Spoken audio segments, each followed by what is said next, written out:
Hey friends, I'm Rebecca Milky, Signature Style Strategist.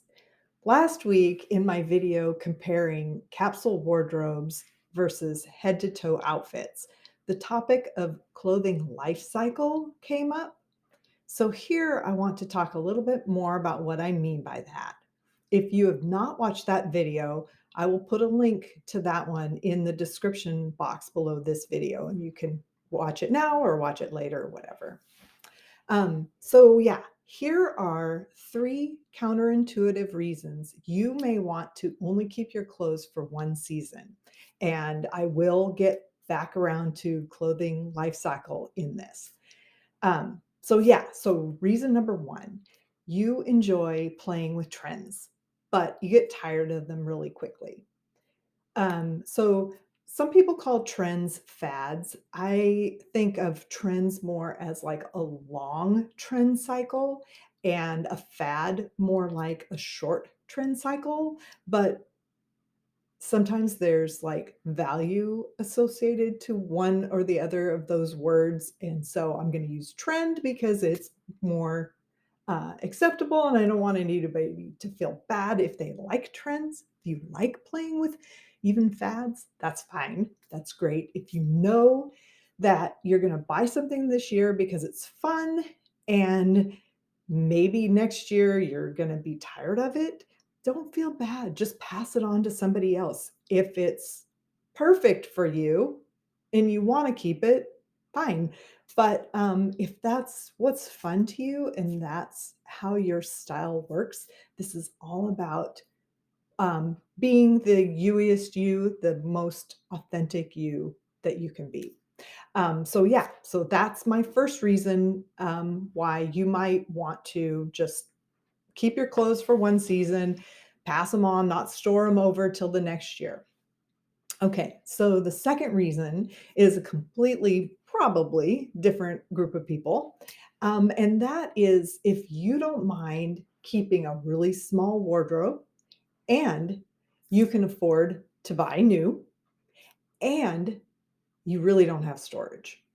So you can see in this situation that uh, having getting rid of your clothes between seasons, not saving them up for the next season is really the most practical thing. Um, Keep in mind that when you store your clothes from season to season, you do risk damage happening to them in between. I've had all kinds of crazy things, moths, moths, mold, and another one that starts with M that is really unappealing to talk about. I don't know that I've had those get into my clothes, but just yeah. Anyway, so a few years ago, the lady that does my hair, just was talking about that she just buys new clothes.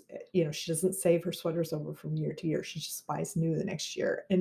Um, and she always looks amazing and doesn't have to bother with storage, doesn't have to bother with the things that can happen to your clothes while they're in storage. And maybe is a little bit of number one where she likes to, try the new fun things. So if this is you, don't feel bad. Just this is your strategy. Buy your clothes, wear them, get rid of them. Next year, buy something new. Um, yeah.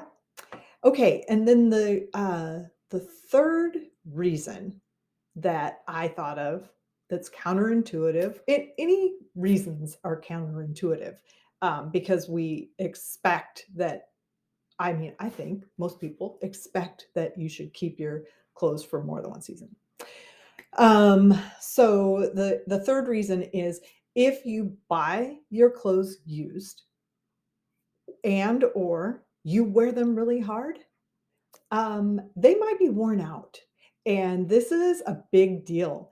I am always shocked how many people I see wearing worn out clothes. I mean, literally, maybe they've got holes and they're not like strategically styled holes. These are worn out holes.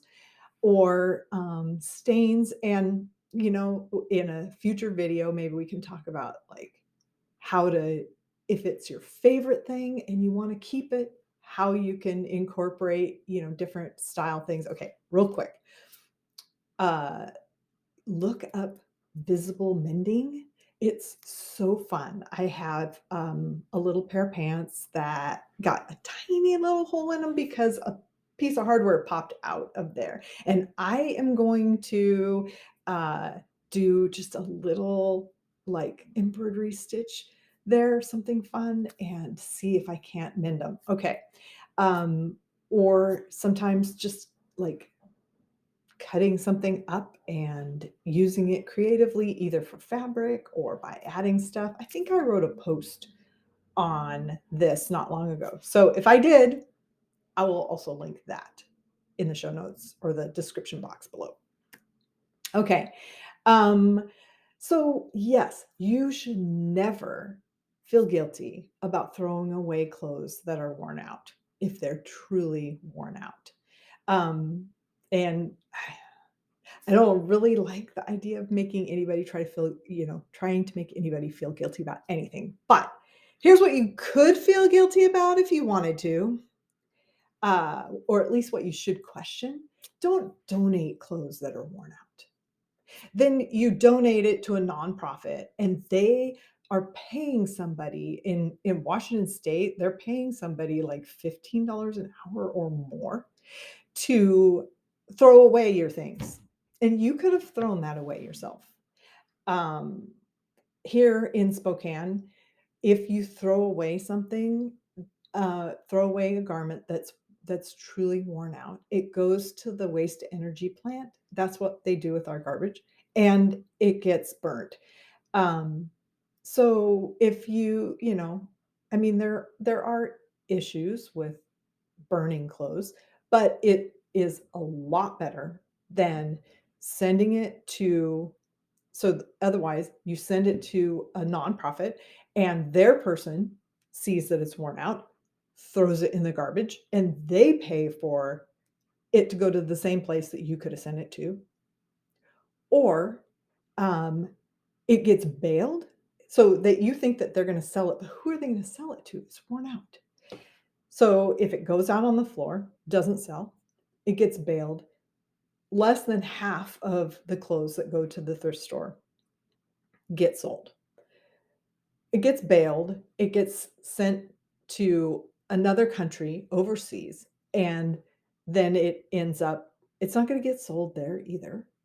And have you seen the pictures of the mountains of clothes in the Chilean desert that are just littering? So we're littering to the rest of the world. Yeah. So just if it's worn out, just throw it away. If it can work for a rag, this is okay. So this is really kind of advanced, maybe, but this is something I've been doing lately. Is like when I have something like a pillowcase that's worn out, I'll actually cut it up and then use it for rags. Use it, those rags, not rags that you use and wash and then use again. I'm talking about in place of paper towels. So I'll use it to like wash my bathroom garbage can, and then I'll throw it in the bottom of the garbage can and it goes out in the garbage. And I'm sure that there's lots of you that are better at knowing how to manage these things than I am. But if you are, like, if you know tricks, please leave them in the comments because we care, people care. They just don't always know what to do. Okay, so how about you? What's the hardest part of getting rid of your clothes that are truly worn out? Yeah, let's chat. Leave a comment below. And if you need a framework for planning your wardrobe, the quantity, what you need, grab my free PDF guide, The Wardrobe Pyramid. It's 5 steps to defining your personal enough. And yeah, I'll leave the link to that in the description box below as well. And thank you so much for being here for this video.